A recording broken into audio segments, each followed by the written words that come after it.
Bastidores dessa história política para nós, na abertura do Jornal Gente, é o Cláudio Humberto com mais análise desse dia seguinte de derrota para o governo no Congresso Nacional. Cláudio, bom dia.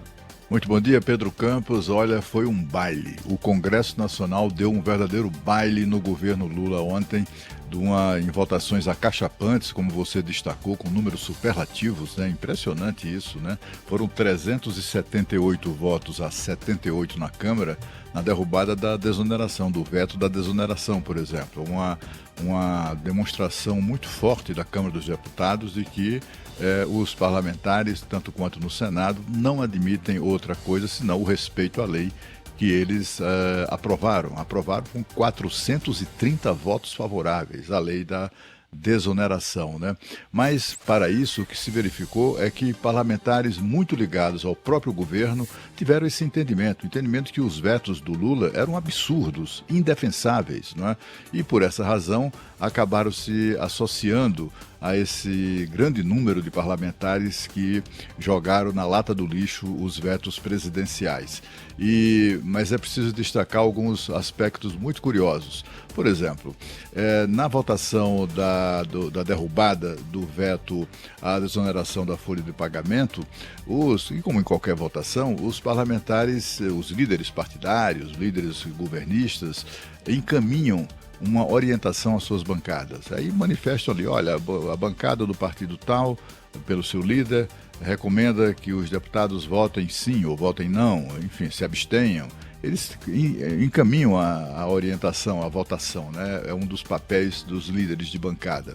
Pois bem, só quem encaminhou pela manutenção do veto do Lula na questão da desoneração da folha foram o PT e os candidatos, os parlamentares líderes desses partidos de extrema esquerda que são como se fossem puxadinhos do PT, né? Tipo o PSOL, PCdoB, aqueles partidos que são pequenos, mas seguem a rigor a orientação do PT. Os líderes encaminharam a votação pela preservação do veto e aí se pensava, imaginava-se, né, que ao menos esses deputados votassem dessa maneira. São 95 deputados. Mas qual não foi a surpresa na hora de contar o voto, que dos 95, somente 78 votaram pela manutenção do veto do presidente Lula. Ou seja, eles estão reclamando de traição até na bancada de esquerda e de extrema esquerda.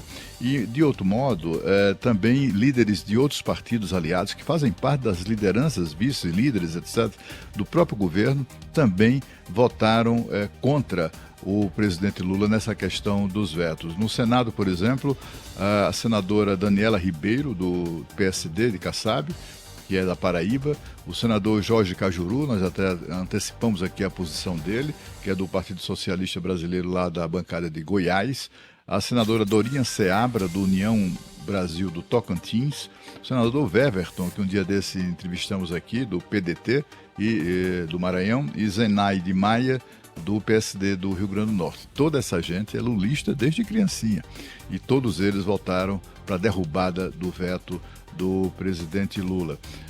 Também na Câmara foi um Deus nos acuda para o governo, né? Até deputado do PT da Bahia, votou pela derrubada do veto. E uma das maiores surpresas foi, muito embora tenha sido uma posição coerente, né, de coragem, foi a do ministro da Agricultura, Carlos Fávaro. Ele se licenciou do cargo, ou se demitiu do cargo de ministro para reassumir o mandato de senador e apoiar a indicação, a aprovação ali de Flávio Dino para o Supremo Tribunal Federal. Mas o que é que ele fez? Além de cumprir essa ordem do presidente Lula, ele permaneceu por mais um dia no parlamento, exatamente para votar pela derrubada do veto do marco temporal, que era uma tese, que é uma bandeira muito cara aos produtores rurais, aquelas pessoas que trabalham, ao contrário desses malandros aí que tentam de todas as maneiras alterar o marco temporal. Enfim, é uma questão muito cara a esses que efetivamente trabalham pelo país e que estão no campo, né?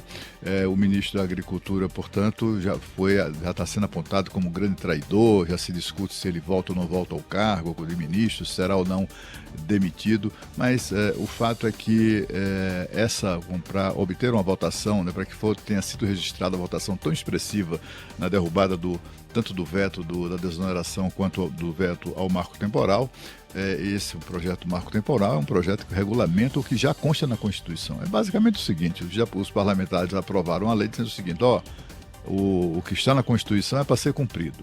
É um recado também ao Supremo Tribunal Federal, que foi o outro grande derrotado no baile que o Congresso deu ontem em suas votações do marco temporal e também da desoneração. Enfim, o fato é que isso foi uma reafirmação até da independência, de que se tratou aqui esses dias, né, da independência do parlamento, né? Impressionante isso. A coisa das emendas parlamentares, por exemplo, que hoje são impositivas, não afetou em nada, aliás, né, essa questão aí da votação, da derrubada dos vetos. Imagine que o presidente Lula, uma jogada malandra ali do governo, contingenciou as emendas parlamentares para tentar restabelecer aquela antiga dependência que os parlamentares tinham da vontade do governo. Então o governo jogava com isso, né? Os governantes, os presidentes seguravam as emendas parlamentares para, quando tivesse uma votação importante, dizer o seguinte: vota como